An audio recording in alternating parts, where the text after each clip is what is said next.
امام جو ہے آپ جانتے ہیں کہ ہمارا مکتب جو ہے مکتب جعفریہ وہ ان امام کے نام سے ہے، اور جتنے بھی باقی امام ہیں، امام شافعی، امام حنبلی، امام مالکی، یہ جتنے بھی ہیں، یہ مستقیم یا غیر مستقیم سب شاگرد ہیں امام جعفر صادق علیہ السلام کے۔ اور ظاہر ہے کیونکہ ہمارے پاس بھی جو ایکچوئل کانٹینٹ ہے، جسے ہم ٹیکسٹ کہتے ہیں، وہ ان دو اماموں سے، ان پانچویں اور چھٹے امام سے ہمارے پاس سب سے زیادہ ہے۔ اور یہ دور جو تھا، یہ ظاہر بنی امیہ اور بنی عباس کے آپس میں ریٹیلیشن کا دور تھا، کھچاؤ کا دور تھا۔ اس کھچاؤ کے دور کے اندر ان دو اماموں کو، ہر امام کی دیکھیں ذمہ داری ایک ہر زمانے کے حساب سے تھی۔ کہیں امام نے قیام کیا، کہیں امام نے جو ہے وہ بیٹھ گئے، دونوں ہر امام میں ہوتا ہے۔ اب ان اماموں کی جو اللہ نے اس کے دور میں ذمہ داری تھی، وہ اس علوم آل محمد کی پرچار کرنا تھا، اور وہ ان کو موقع ملا۔ ایسا نہیں تھا، بعض اوقات ہم کہتے ہیں امام کے شاگرد تھے، یونیورسٹی تھی، ایسا بالکل نہیں تھا کہ جی اس طرح بیٹھے ہوتے تھے نا۔ سختیاں اس زمانے میں بھی تھیں، بہت سختیاں تھیں، جاسوس بہت زیادہ ہوتے تھے، لیکن اس کے باوجود انہوں نے اس طریقے سے اپنے شاگردوں کی تربیت کی اور لوگوں تک اپنے اس علم کو پہنچایا۔ آلموسٹ 50,000 ٹیکسٹ ہے ہمارے پاس، 50,000 روایات ہیں، ان خاص طور پر ان دو اماموں سے، جو ہماری جو معتبر کتابیں ہیں، کتاب اربع وہ جو ہیں، اور اس میں خاص طور پر اصول کافی جو ہے، وہ اصول کافی کی ایک روایت سے ابتدا کرتے ہیں۔ اور امام جو ہیں وہ ارشاد فرماتے ہیں بنی اسرائیل کا واقعہ، کہ ایک بنی اسرائیل کا عابد تھا، اور وہ عبادت میں مشغول تھا، اور ایک ایسی جگہ پہ عبادت کر رہا ہے جیسے بہت سرسبز سی جگہ ہو، جیسے آپ کا کوئی اسپین کا جزیرہ ہو، اور صرف اس جزیرے پہ وہ ایک اکیلا عابد ہو، اور وہ عبادت کر رہا ہو، پانی بھی ہو، سب کچھ ہو۔ تو ایک فرشتے کا گزر ہوا، فرشتے نے دیکھا کہ بڑی عبادت ہو رہی ہے اچھی، اس نے خدا سے کہا پروردگار اتنا عابد ہے کہ اس کو جگہ کیا ملے گی؟ تو وہ اللہ نے کہا کہ جاؤ خود پوچھ لو اس سے، جو اس کی خواہش ہوگی وہی اس کی جگہ ہوگی، جو اس کی آرزو ہوگی وہ اس کی جگہ۔ بندہ فرشتہ انسان کی صورت میں آیا، ہاں میں نے بھی عبادت کرنی ہے، وہ بھی عبادت کرنے آیا، عبادت کی اس نے، اور عبادت کی، اور اگلے دن اس کو بولا کہ بھائی اللہ نے اتنی آپ کو دی اور آپ اتنی بندگی کرتے ہیں، اب یہ جو آپ بندگی کر رہے ہیں اس کے بدلے میں آپ کو کیا چاہیے؟ تو اس نے کہا نہیں مجھے کچھ نہیں چاہیے۔ کہا نہیں بہرحال اتنی آپ عبادت کر رہے ہیں، کچھ تو آپ کو چاہیے ہوگا۔ تو اس نے کہا کہ اتنی ہریالی ہے، اتنا سبزہ ہے، اگر خدا ایک گدھا بھیج دیتا تو اس سبزے کو کھایا جاتا کتنا اچھا ہوتا۔ تو وہ فرشتہ جو ہے وہ چلا گیا واپس۔ تو خدا نے کہا کہ دیکھا، وہاں پر چھٹے امام نے حدیث بیان کی ہے، یعنی جہاں میں آپ کو لے کے آنا تھا۔ امام فرماتے ہیں کہ عبادت کا اجر جو ہے وہ عقل سے ہے۔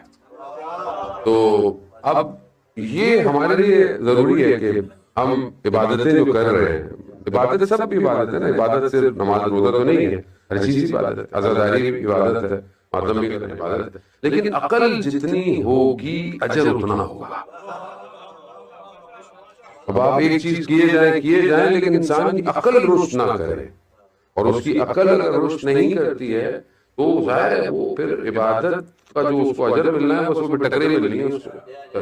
تو یہ بہت ضروری، اور اس سے آپ دیکھیں اصول کافی کے اندر جو ہمارا پہلا چیپٹر ہے، پہلا چیپٹر جو ہے اصول کافی میں، وہ اس کا جو عنوان ہے وہ کیا ہے؟ عقل اور جہل، پہلا چیپٹر۔ اب جس قوم کا پہلا چیپٹر کتاب کا ایک امپورٹنٹ بک کا عقل ہو، تو اس قوم میں عقل کتنی زیادہ ہونی چاہیے، اور یہ عقل رشد کرنا، جیسے میں نے کل آپ کو بتایا کہ اخلاق اچھا ہونا عقل کو رشد دیتا ہے، اس طرح کچھ چیزیں ہیں۔ اور امام چھٹے امام کی ایک اور حدیث ہے جو انہوں نے شیعوں کے لیے بیان کی ہے، شیعوں کے اندر وہ کچھ کوالٹیز چاہتے ہیں کہ ہمارے شیعہ میں یہ کوالٹی ہونی چاہیے۔ ان کوالٹیز میں سے پہلی کوالٹی امام نے بیان کی ہے، 8 کوالٹیز ہیں، ان میں پہلی کوالٹی جو بیان کی ہے وہ عقل ہے، یعنی عقل ان کے اندر ہونا بہت ضروری ہے۔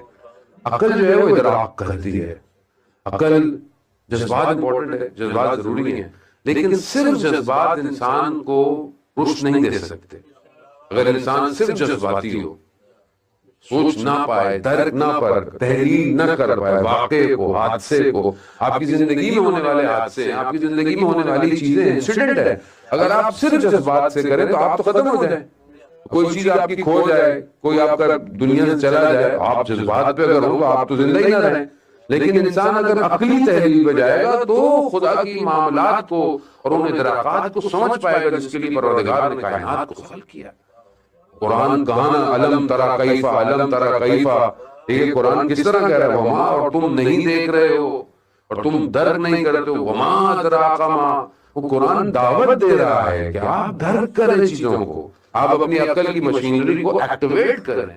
اور یہ جو عقل ہے، یہ عقل، یہ جو سافٹ ویئر ہے یعنی ہارڈ ویئر ہے جو اللہ نے مغز دیا ہوا ہے انسان کا، یہ بھی امپورٹنٹ ہے ظاہر ہے. اس کے اندر بھی نیورو سرجن جو ہے وہ ساری چیزیں، وینز ہیں اس میں بھی، شارٹ میموری ہے، لانگ میموری ہے، چیزیں اس میں بھی ڈسٹرب ہو جائیں انسان کا حافظہ شارٹ ہو جاتا ہے. لیکن یہ عقل اس سافٹ ویئر عقل کے ساتھ اٹیچڈ ہے، کیونکہ بہت ساری چیزیں جو ہیں وہ آپ کے ذہن میں آ سکتی ہیں، خارج میں نہیں آ سکتی، باہر نہیں آ سکتی. وہاں پر مطلب آپ عقل میں سوچنا چاہیں ایک باغ ہو، مثلا باغ ہے، باغ میں نہریں بہ رہی ہیں، درخت بہ رہا ہے، بننے کو کتنی دیر لگی آپ کو، لیکن اگر آپ اسی باغ کو باہر بنانے کی کوشش کریں سالوں لگ جائیں گے. کیوں؟ کیونکہ انسان جو ہے وہ مادے میں زندہ ہے، اور یہ جو سافٹ ویئر ہے اس کا یہ مجردات کے ساتھ اٹیچ ہے، یعنی دوسری چیزیں جو مخلوقات ہیں، دوسرے عالم جو ہیں وہ اس کے ساتھ اٹیچ ہیں. وہ کیونکہ اس کی روح اس عالم سے آئی ہوئی ہے تو وہ اس ایسنس کو رکھتی ہے، اس خوشبو کو رکھتی ہے کہ یہ تخلیق کر سکتا ہے ذہن کے اندر. اور یہ سب آج دنیا بنی ہوئی ہے یہ اسی ذہن کی اختراع ہے. اگر یہ ذہن نہ سوچتا ہوتا کہ بلڈنگ بنانی ہے، عمارت بنانی ہے، گاڑی بنانی ہے، وہ باہر نہیں بنا سکتا تھا، باہر ٹائم لگا اس کو. لیکن یہ ذہن جو سوچے وہ ہر چیز باہر نہیں کر سکتا کیونکہ خود مادہ ہے، میٹرلسٹک ہے. میٹرلسٹک میں رکاوٹ ہے، موانع ہے. تھوڑی سی عقلی گفتگو کر رہا ہوں، بہرحال امام کی گفتگو ہے تو نتیجہ جو ہے وہ انشاءاللہ اچھا ہی ہوگا. اب جو آدمی صرف مادے میں ہو وہ نقص پایا جاتا ہے اس کے اندر کمیاں ہیں. لیکن جہاں ارادہ الہی ہو وہاں پر رکاوٹ نہیں ہے، وہاں پر نقص نہیں ہے، وہاں پر جو ہو سوچا جائے وہ ہو جاتا ہے. اب ہمارے لیے جو سوچے ہم نہیں کر سکتے، جو سوچے ہم نہیں کر، یا وقت لگے گا یا ٹائم لگے گا یا چلو ہم کر ہی نہ پائیں. لیکن ارادہ الہی ایسا نہیں ہے. ارادہ الہی ہے کن فیکن، ہو جا. اس کے لیے رکاوٹ نہیں ہے کوئی، کیونکہ وہ سارے مادے، سارے عالم اس کے ماتحت ہیں، اور وہ کن فیکن اتنا ڈیٹیلڈ ہے. پر جان کا شعر ہے الگ نہضت سے کہ کن فیکن اتنی اجلت میں یہی ممکن تھا. لیکن خدا کی اجلت نہیں ہے، خدا کا کن ارادہ اتنا کبھی ہے کہ آپ سوچ لیں کہ ہر شخص جو قیامت تک پیدا ہوگا اس کی انگلیوں کے نشان الگ الگ ہیں. اس کا ارادہ جلدی میں نہیں ہے، اتنا ڈیپ ہے. نہ صرف آپ کی انگلیاں بلکہ آپ کو، میں افریقہ گیا تو وہاں جو ہمارا گائیڈ تھا، جنگل میں گئے تو زیبرا جو ہے، زیبرا کے اوپر جو پیٹرن ہے، اس کی باڈی کا پیٹرن بلیک اور وائٹ سمپل پیٹرن ہے. وہ کہہ رہا ہے ہر زیبرا کا پیٹرن الگ ہے، ہر زیبرا کا. پھر برف جو گرتی ہے آپ کے تو نہیں گرتی، جہاں گرتی ہے برف کا جو ایک ایک قطرہ ہے، ایک ایک قطرہ، ہر قطرے کی جو کیمیکل باؤنڈنگ ہے، مولکیول، وہ الگ ہے. تو کون سا کارخانہ ہے یہ جو ایسا بنا رہا ہے، ہر چیز جدا جدا بن رہی ہے، ریپیٹ نہیں ہو رہی ہے. کتنا ڈیٹیل ارادہ ہے، اور ہے بھی کیا کن ہو جا، ہو گیا. اب جس کا علم اس علم سے متصل ہو اس کا ارادہ کیسا ہوگا؟ اس کا ارادہ کیسا؟ جو اپنے آپ کو اس علم سے متصل کر دے، یا وہ علم. اجزائے محترم آئیے قرآن کی طرف. قرآن میں پروردگار کہتا ہے، حضرت سلیمان کا واقعہ ہے، حضرت سلیمان کا وہ واقعہ کہ ہدہد نے آ کے خبر دی. خبر کیا دی کہ بھائی ایک حکومت ہے, وہاں خاتون حاکم ہے اور وہاں پر وہ بتوں کی پوجا کرتے ہیں. وہاں پر بہرحال حضرت سلیمان نے ایک اخلاقی بھی بات اس حوالے سے قرآن نقل کرتا ہے کہ اگر تو یہ تمہاری بات سچی ثابت نہیں ہوئی. لیکن بڑا خوبصورت ہے قرآن, بڑا لطیف ہے. اگر خدا بہرحال توفیق دے ہمیں پڑھنے کی اور سمجھنے کی, کہ حضرت سلیمان نے خود قرآن میں کہہ رہا ہے کہ خود کہاں ہے اس سلیمان کے جن کو سب ماتحت ہیں, ہر چیز دیا ہوا ہے, خود نظر نہیں آ رہا کہاں ہے. یعنی وہ بہرحال کہیں گیا ہے کہ حضرت سلیمان کو بتا کے نہیں گیا, کہ جب آیا تو اس نے خبر دی, کہا تمہاری خبر صحیح نہ ہوئی تو. یہ بہت ضروری ہے آج کل, خاص طور پر ہم جس دور میں سوشل میڈیا میں, کہ خبر اگر صحیح نہ ہوئی تو تمہیں اس کی سزا دی جائے گی, جھوٹی خبر کی سزا دی جائے گی. آج ہم لوگ سوشل میڈیا پر بغیر سوچے بغیر سمجھے فارورڈ کر دیتے ہیں. ظالم محترم, ضروری نہیں ہے کہ ہر چیز فارورڈ کی جائے. فلانی خبر آ گئی, فلانے کو نمائندہ بنا دیا, فلانے کو یہ کر دیا, فلانے نے یہ فتویٰ دیا. کیسے آپ یہ فارورڈ کر رہے ہیں؟ یہ اسرائیلیات ہیں. یعنی یہ دشمن چاہتا ہے کہ معاشرے میں چیزوں کو پھینکا جائے تاکہ آپ کا جو موٹیویشن لیول ہے وہ کم ہو. آپ بغیر سوچے سمجھے اوتھینٹک خبریں دڑ پھیلے جا رہی ہیں. خاص طور پہ 2-4 دنوں میں جو واقعات ہوئے, اتنی جھوٹی خبریں ہیں. فلانا جی جو پکڑا گیا, فلانے نے یہ کیا تھا, فلانا باغی, کچھ نہیں تھا ایسا, کچھ نہیں ہے ایسا. بغیر سوچے سمجھے, بغیر اوتھینٹک سورسز کے, بس شوق ہے کہیں میں پیچھے نہ رہ جاؤں. اس انگلی کو چین نہیں ہے کسی نے, اس نے فارورڈ کرنا ہے بس. اچھا اگر فارورڈ کرنی ہے تو قال رسول اللہ فارورڈ کریں, تو قرآن کی آیت فارورڈ کریں, اوتھینٹک تو ہے. قال امام صادق بھیج دیں کسی کو بھائی, کوئی کسی کی اچھی بات بھیج دے. ضروری ہے ڈی موٹیویشن. اگر کوئی خبر بری ہے اور اگر حق بھی رکھتی ہے تو ضروری تو نہیں ہے کہ اس کو بھیج کر لوگوں کا رویہ کم کیا جائے. دشمن تو یہی چاہتا ہے نا کہ بھئی آپ خبروں کو پھیلاتے رہیں تاکہ آپ ڈی موٹیویٹ ہو, کیونکہ بہرحال میڈیا انہی کے ہاتھ میں رہتا. تو یہاں پر یہ نقطہ بہت لطیف ہے کہ ہر خبر جو ہے اس کو مستند نہ ہو, تو نہ لوگوں تک پہنچ. یہ بہت ضروری ہے آج کے سوشل میڈیا. وہاں پر خیر انہوں نے خبر دی, پھر سلیمان نے کہا کہ بھائی, کیونکہ ان کو دعوت دی, اور خیر لمبی بات ہے, گفتگو ہے, میں تفسیر میں نہیں جاتا.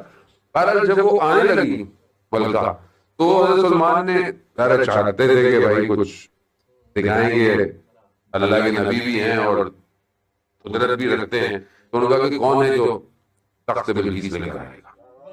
تو ایک جنہوں میں سے جو تھا وہ کھڑا ہوا, کہا کہ جتنی دیر میں آپ اپنی جگہ سے کھڑے ہو گے میں لے آؤں گا. تو وہاں پر قرآن کہتا ہے ایک اور شخص تھا جس نے کہا میں پلک جھپکتے لے کر آؤں. کیسے لے آیا؟ فاصلہ ہے, زمینی فاصلہ ہے, پلک جھپکتے کیسے لے کر آیا؟ کہتے ہیں کہ زمین اس کے لیے چاک ہوئی, ہاتھ سیدھا, تخت لے, اور تخت چھوٹا نہیں تھا, کہتے ہیں بہت بھاری اور بڑا تخت تھا, گیا اور تخت لے آیا. قرآن کہتا ہے کہ اس کے پاس کتاب کا تھوڑا سا علم تھا, تھوڑا سا علم تھا اس کے پاس کتاب کا. اب یہ جو کتاب کا علم اس کے پاس تھا, یہ کیا تھا؟ راوی چھٹے امام کی خدمت میں بیٹھا ہوا ہے, اللہم صلی علی محمد وعلی محمد. امام سے پوچھا کہ مولا یہ کون سا علم تھا؟ یہ جو علم قرآن کہہ رہا ہے کہ اس کے بعد کتاب کا تھوڑا سا علم تھا. امام فرماتے ہیں کہ اس کے پاس جو علم تھا وہ قطرہ تھا, ہم اس علم کا سمندر ہیں. اب یہ علم کیا ہے؟ وہ علم اصل میں ارادہ الہی ہے, جو اس سے متصل ہوتا ہے اس کے لیے مادہ رکاوٹ نہیں ہے. یہاں پلک جھپکی ہے, یہاں ہاتھ گیا ہے, یہاں تخت آ گیا. یعنی اصل رکاوٹ نہیں تھی کوئی چیز. جو چیز ہمارے لیے رکاوٹ ہے وہ ارادہ الہی, علم الہی میں رکاوٹ نہیں ہے. بس یہی ہے ظالم. اب جس کو یہ خود علم دے دے, جس کو اب یہ علم دے دے, ان کے لیے بھی کوئی رکاوٹ نہیں ہے. اسی طرح جابر بن جوفی امام کا جو ہے وہ صحابی ہے، کوفہ میں ہے، شخص راوی جو بیان کرتا ہے کہتا ہے میں نے جابر سے کہا جابر میرا دل چاہ رہا ہے میں امام کی زیارت کروں۔ امام کہاں ہے؟ امام مدینہ میں ہے، خود کہاں ہے؟ کوفہ میں۔ جابر نے بولا چلو آؤ کوفہ سے باہر چلو، کوفہ سے باہر نکلے، کہا آنکھیں بند کرو، ہاتھ پہ ہاتھ رکھو، اگلا قدم اٹھایا تو مدینہ کوچہ بنی ہاشم میں کھڑے ہوئے۔ اب جسے یہ علم دے دیں ان کے لیے کوئی چیز رکاوٹ، میں چاہ رہا تھا کہ آپ کو عقلی اور علمی دلیل سے یہاں تک لے آؤں کہ یہ ناممکن نہیں ہے، یہ ناممکن یا یہ داستانیں یا یہ فیری ٹیل نہیں ہے۔ عقل دراک کرتی ہے کہ جب علم ارادہ اتنا قوی ہو جائے اور آپ کی روح اتنی بلند ہو جائے تو مادہ آپ کے لیے رکاوٹ نہیں ہے۔ بھائی دیکھیں، بہرحال ایک عالم دین سے حرم سید الشہداء میں ایک طالب علم میں یہ سوال پوچھا کہ یہ کیسے بدن اتنی تیزی سے دوسری جگہ جا سکتا ہے، یہ کیسے جا سکتا ہے؟ تو انہوں نے کہا کاغذ لاؤ، انہوں نے کاغذ کو موڑا، کاغذ کو پھینکا، کاغذ کتنی دور جائے گا؟ بھائی یہاں سے ٹیشو پیپر کو موڑوں کتنی دور، یہاں سے جائے گا، گر جائے گا۔ پھر انہوں نے کہا پتھر لاؤ، پتھر اوپر کاغذ، پھر انہوں نے پھینکا، کہاں تک جائے گا؟ دور تک جائے گا۔ عزیزان محترم، جس کا بدن بھاری ہوگا وہ پرواز نہیں کر سکتا، جس کی روح بزرگ ہو جائے گی وہ بدن کو لے جائے گا۔ جو چیز وزنی ہوگی وہ دوسری چیز کو لے کے جائے گی۔ اب ہماری مرضی ہے اپنی زندگی میں، یا ہم اپنی روح پہ کام کریں یا بدن پہ کام کریں، یا تو مادے میں پڑ جائیں، صرف اپنے بدن کا شکم کے لیے، مادے کے لیے ساری کوششیں کرتے رہیں، زندگی میں بھاگتے رہیں، دوڑتے رہیں، محنت کریں، سب کریں، منع نہیں ہے، کریں، حلال ہے، لیکن صرف مادے کے لیے کرتے رہیں گے تو یہی حال رہے گا۔ یہ حال ہوگا کہ فجر میں بھی اٹھا نہیں جاتا۔ بھائی جب بدن وزنی ہو جائے، وزنی سے مراد نہیں کہ آپ کا وزن ہو جائے، یعنی جب آپ صرف بدن کا خیال کر رہے ہیں، آپ کسی چیز کا خیال نہیں کر رہے، آپ نہ اپنی نگاہوں کا خیال کر رہے ہیں، نہ اپنی چیزوں کا، آپ کا بدن اٹھا ہی جا رہا، آپ سے کیوں نہیں اٹھا جا رہا؟ کیونکہ آپ نے روح پہ کام نہیں کیا۔ جس نے روح پہ کام کیا ہو وہ اذان سے پہلے اٹھ جاتا ہے۔ کیوں؟ کیونکہ ملائکہ اسے آواز دیتے ہیں اور ہر شخص کو ملائکہ اٹھاتے ہیں، وہ ہم کربٹ بدل کے سو جاتے ہیں۔ عزیزان محترم، اب یہ ارادہ الہی ہے، یہ ارادہ الہی ہے۔